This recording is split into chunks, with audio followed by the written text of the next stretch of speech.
أعوذ بالله من الشيطان الرجيم. بسم الله الرحمن الرحيم. ألم تر إلى الملأ من بني إسرائيل من بعد موسى إذ قالوا لنبي لهم ابعث لنا ملكا نقاتل في سبيل الله قال هل عسيتم إن كتب عليكم القتال ألا تقاتلوا قالوا وما لنا ألا نقاتل في سبيل الله وقد أخرجنا من ديارنا وأبنائنا فلما كتب عليهم القتال تولوا إلا قليلا منهم والله عليم بالظالمين. کیا تم نے سرداران بنی اسرائیل کے واقعے پر غور نہیں کیا جو موسیٰ کے بعد پیش آیا تھا، جبکہ انہوں نے اپنے نبی سے کہا کہ ہمارے لیے ایک بادشاہ مقرر کر دیجیے تاکہ ہم اللہ کی راہ میں جنگ کریں. اس نے کہا ایسا نہ ہو کہ تم کو جنگ کرنے کا حکم دیا جائے اور پھر تم جنگ نہ کرو. کہنے لگے ہم اللہ کی راہ میں کیسے نہیں لڑیں گے جبکہ ہمیں اپنے گھروں سے نکال دیا گیا ہے اور بال بچوں سے جدا کر دیا گیا ہے. مگر جب ان کو جنگ کا حکم دیا گیا تو ایک قلیل تعداد کے سوا سب پھر گئے اور اللہ ظالموں کو خوب جانتا ہے. اس میں قوم بنی اسرائیل کا ایک واقعے کا تذکرہ کیا جا رہا ہے. اس کے ذریعے سے قتال کی ترغیب دی گئی ہے مسلمانوں کو. یہ واقعہ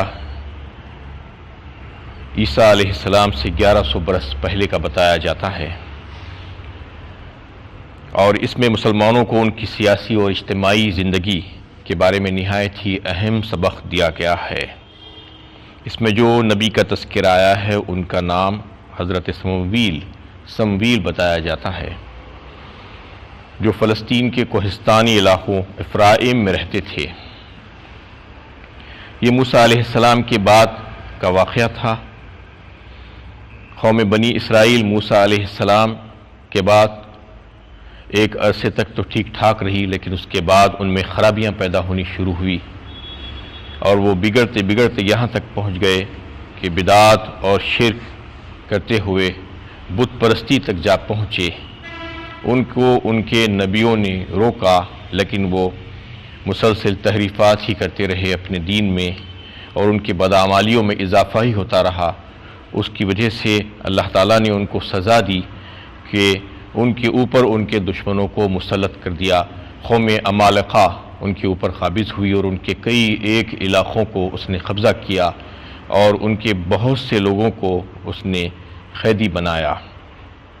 اس طریقے سے اللہ تعالیٰ نے ان کو سزا دی اس وجہ سے کہ انہوں نے دین میں تحریفات کی تھی. اس کے بعد نبیوں کا سلسلہ بھی ایک عرصے تک ان کے پاس منقطع رہا، لیکن پھر کچھ لوگوں کی دعاؤں کی وجہ سے پھر سے اللہ تعالیٰ نے نبیوں کا سلسلہ ان کے پاس شروع کیا اور حضرت سمویل کو ان کے پاس بھیجا. انہوں نے دعوت و تبلیغ کی.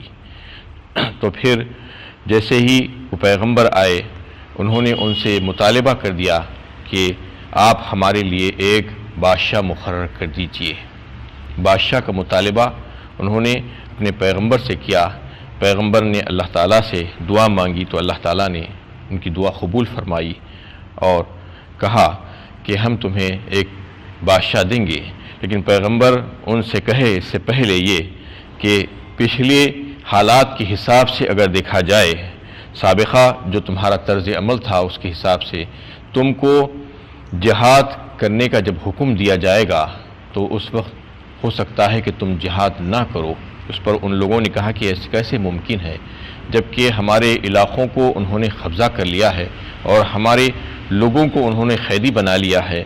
کوئی ایسا سبب نہیں ہے کہ ہم ان سے جہاد نہ کریں، بلکہ ہم تو یہ چاہتے ہیں کہ ایک بادشاہ کے ساتھ جو ہے اس کی سرپرستی میں، اس کی نگرانی میں ہم وہ لوگوں سے جہاد کریں گے اور لڑ کر اپنے حصے ان سے حاصل کر لیں گے.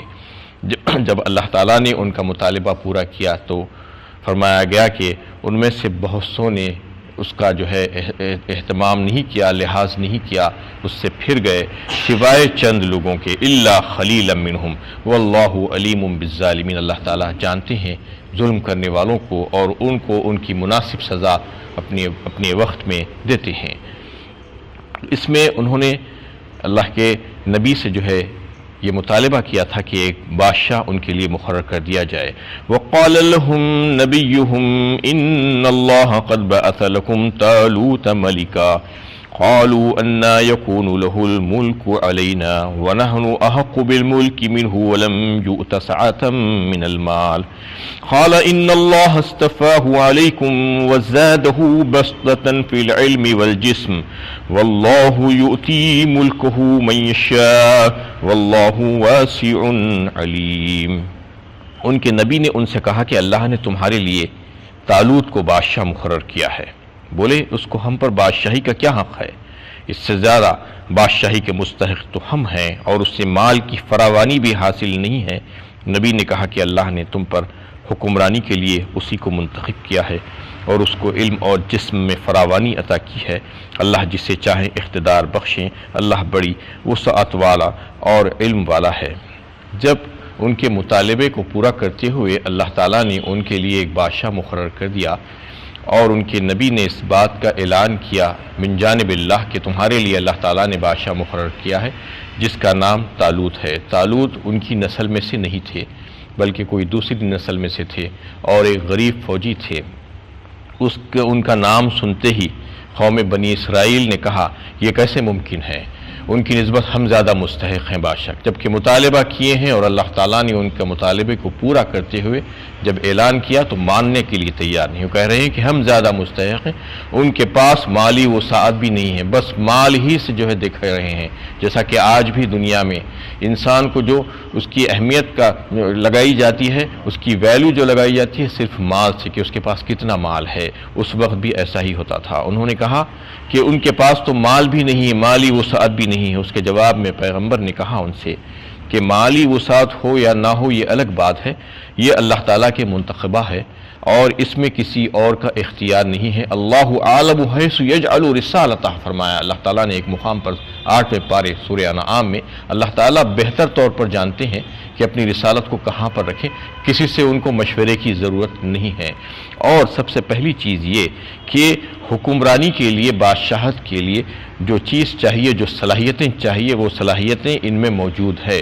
سب سے بڑی صلاحیت جو ہوتی ہے حکمرانی کے لیے، وہ ایڈمنسٹریشن کو چلانے کے لیے، تو وہ یہ ہے کہ علم اور عقل اور صلاحیت جو چاہیے وہ ان کے پاس جو ہے موجود ہے۔ اور دوسری بڑی صلاحیت ایک بادشاہ اور حکمران کے لیے، اس میں قوت و طاقت اور جسامت کے لحاظ سے وہ زیادہ ہونا چاہیے تاکہ لوگوں میں خوف اور ہیبت اس کی وجہ سے پیدا ہو، کیونکہ اس وقت جو ہے جنگ کا مرحلہ درپیش تھا۔ اس کے لیے ایسے شخص کی ضرورت تھی جو فوج کو کمانڈ کر سکے اور بہترین جنگی تدابیر اختیار کر سکے۔ طالوت کے کمال سنبھالنے کے بعد جو کامیابیاں ہوئی اس نے ثابت کر دکھایا کہ ان کا انتخاب بہت صحیح تھا۔ تو پیغمبر نے ان سے کہا کہ یہ ساری صلاحیتیں ان کے پاس موجود ہے، ایک بہترین کمانڈر کے طور پر، ایک بہترین بادشاہ کے طور پر۔ اب جو مسائل تمہیں جو درپیش ہے اور ان کے ساتھ مل کر تم کو جو جنگ اور جہاد کرنا ہے اس کے لیے وہ زیادہ موزوں ترین ہے۔ رہا دوسرا مال وغیرہ کا معاملہ، تو مال تو ایک نعمت ہے اللہ تعالیٰ کی، وہ جسے چاہتے ہیں دیتے ہیں، ان کی حکمتوں میں سے ایک حکمت ہے، وہ دوسروں کو دیے ہیں ان کو بھی دے سکتے ہیں، یہ کیا مشکل بات ہے۔ ویسے ہی جو ہے اللہ تعالیٰ جانتے ہیں، وہ علیم ہے کہ نبوت کس کو دینی چاہیے، اور وہ وسیع الفضل ہے، وہ فضل والے ہیں اور رحمت والے ہیں۔ اپنا فضل اور اپنی رحمت جس کے لیے چاہتے ہیں وہ اس کے لیے جو ہے عطا فرما دیتے ہیں، تو اس لیے اس پر تم کو کسی قسم کا کوئی اعتراض کرنے کی کوئی گنجائش نہیں ہے۔ اس پر انہوں نے کہا قال ان اللہ اصطفاہ علیکم وزادہ بسطۃ فی العلم والجسم واللہ یؤتی ملکہ من یشاء واللہ واسع علیم۔ تو اس بات کو تو مان لیے، اور پھر اور ایک مطالبہ انہوں نے کیا، وقال لهم نبیہم ان آیۃ ملکہ ان یاتیکم الطابوت فیہ فيه سكينة من ربكم وبقية مما ترك آل موسى وآل هارون تحمله الملائكة إن في ذلك لآية لكم إن كنتم مؤمنين۔ اور ان کے نبی نے ان سے کہا کہ ان کے بادشاہ مقرر کیے جانے کی علامت یہ ہے کہ تمہارے پاس وہ صندوق آ جائے گا جس میں تمہارے رب کی طرف سے سامان تسکین اور آل موسیٰ اور آل ہارون کی چھوڑی ہوئی یادگاریں ہیں۔ اس صندوق کو فرشتے اٹھائے ہوئے ہوں گے، اس میں تمہارے لیے بڑی نشانی ہے اگر تم مومن ہو۔ پھر انہوں نے یہ کہا کہ اگر وہ واقعے میں اللہ تعالیٰ ہی کی طرف سے منتخبہ بادشاہ ہے تو پھر ہمارے لیے کوئی حجت، کوئی دلیل، کوئی نشانی ان کی ہونی چاہیے کہ یہ واقعے میں ہمارے بادشاہ ہیں اور اللہ تعالیٰ نے ان کو ہمارے لیے منتخب کیا ہے۔ تو ان کے پیغمبر نے ایک پیشن گوئی فرمائی کہ ہاں یہ اللہ ہی کی طرف سے ہے، اور اس کی علامت یہ ہوگی کہ تمہارے لیے اللہ تعالیٰ نے ایک تسکین کا جو سامان اور برکت کا سامان جس صندوق میں تھا وہ صندوق تمہارے پاس آ جائے گا ان کی بادشاہی کے دور میں۔ یہ انہوں نے کہہ دیا۔ وہ صندوق کیا تھا؟ اصل میں وہ صندوق بڑا متبرک صندوق تھا جس میں بزرگوں کی کچھ نشانیاں موجود تھی، تبرکات تھے حضرت موسیٰ علیہ السلام اور ہارون علیہ السلام کی۔ وہ صندوق کو وہ لوگ اتنا بابرکت سمجھتے تھے کہ وہ اپنی لڑائی کے موقعوں پر اس کو آگے رکھتے تھے، بنی اسرائیل قوم، اور اس کی وجہ سے اللہ تعالیٰ اس برکت کی وجہ سے ان کو فتح و نصرت عطا فرماتے تھے اور ان کو تسکین کا قلبی تسکین کا جو ہے باعث بن جاتا تھا۔ وہ صندوق جالوت جو ان کا دشمن تھا، قوم عمالقہ کا سردار، اس نے ان پر جب قبضہ کیا تھا ان کے علاقوں پر تو وہ صندوق کو بھی لے کر چلا گیا تھا۔ جب وہ صندوق لے کر چلا گیا تو ان میں پست ہمتی پیدا ہو گئی تھی اور وہ ہمت ہار بیٹھے تھے کہ ہمارے پاس تو اللہ کی رحمت چلی گئی ہے۔ اس صندوق کو پھر سے اللہ تعالیٰ نے دینے کا وعدہ کیا۔ یہ بادشاہ کو جب منتخب کیا گیا تو اس کی نشانی کے طور پر، علامت کے طور پر اس صندوق میں جو چیزیں تھیں اس میں سب سے پہلے تو وہ تختیاں، پتھر کی تختیاں تھیں جس کو اللہ تعالیٰ نے طور سینا میں موسیٰ علیہ السلام کو عطا کی تھی، جس میں احکامات لکھے ہوئے تھے توریت کے، اور وہ اصلی نسخہ توریت کا جس کو موسیٰ علیہ السلام نے لکھوایا تھا وہ نسخہ بھی اس صندوق میں موجود تھا۔ اور اس صندوق میں موسیٰ علیہ السلام کا عصا جو عظیم الشان معجزات جو ہے جس سے صادر ہوئے تھے اللہ کے حکم سے، وہ عصا بھی اس میں موجود تھا، اور جو ہے جو من و سلوہ جو اللہ تعالیٰ اتارتے تھے اس میں کا جو من جو تھا، جو میٹھی چیز جو ہوتی تھی اللہ تعالیٰ آسمان سے کھانے کے لیے بنی اسرائیل پر اتارے تھے وہ احسان کے طور پر، اس کو ایک بوتل میں بھر کر اس میں رکھ دیا گیا تھا، اور حضرت موسیٰ اور حضرت ہارون علیہ السلام کے ملبوسات تھے اور دیگر ان کی استعمال کی چیزیں تھیں۔ اس طریقے سے وہ بڑے متبرک سمجھے جاتے تھے۔ اس کو اللہ تعالیٰ نے واپس دینے کا وعدہ کیا۔ جب واپس دینا منظور ہوا تو اس کا طریقہ کار یہ نکالا گیا کہ ان کے پاس جس علاقوں میں، جس بستی میں انہوں نے وہ صندوق کو لے جا کر رکھ لیے تھے تو وہاں پر وبا پھیلی اللہ کے حکم سے، اور اس کی وجہ سے کئی ایک شہر ان کے گاؤں خالی ہو گئے۔ تو انہوں نے یہ سمجھا کہ یہ منحوس ہے ہمارے لیے، تو وہ صندوق کو بیلوں پر رکھ کر انہوں نے ہانک دیا۔ تو اللہ تعالیٰ وہ فرشتوں کے ذریعے سے وہ بیلوں کو لے کر آ کر طالوت کے دروازے پر وہ صندوق کو پہنچا دیے۔